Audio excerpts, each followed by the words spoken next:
Abraham et Jacob rencontrèrent des anges, qui les rassurèrent en chemin et avec qui ils parlèrent. Mais qui sont-ils?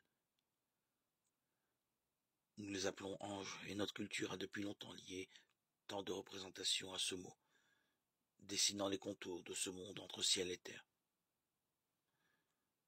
Nous aimons contempler longuement les tableaux que représente l'Annonciation.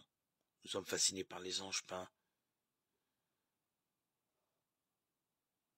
Mais ce qui nous inspire également, et tant d'autres, c'est dans beaucoup de peintures ont été représentées l'Annonciation.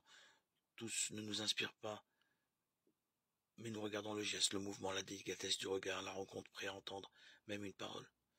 Et c'est bien de cela qu'il s'agit, d'une parole venue de Dieu et transmise aux femmes et aux hommes que nous sommes. Mais comment l'est-elle? Cela demeure mystérieux.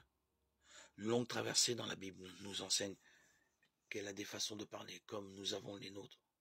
Quand il s'agit de dire des choses essentielles, la rencontre ou les appels de Dieu, la Bible a peu à peu inventé une moule littéraire pour dire c'est indicible, comment Dieu parle aux hommes, les touche au cœur, les appelle. Moïse entendit une voix du milieu d'un étrange buisson qui brûlait sans se consumer.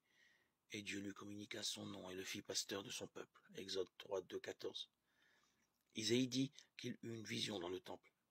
Il entendit une voix qui l'appelait. Il vit aussi voler des chérubins et des séraphins. Isaïe 6, 2. Jérémie vit simplement bouillir une marmite et Dieu l'interrogea sur le sens de la vapeur. Il lui disait que, de même, les malheurs venaient du nord pour son peuple.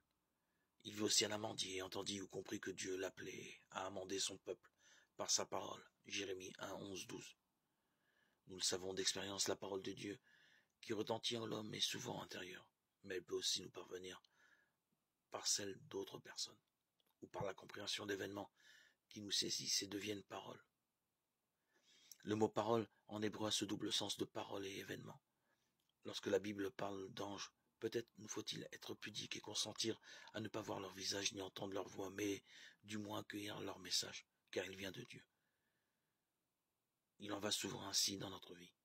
Dieu est discret, et nous apprenons au fil du temps à reconnaître sa parole.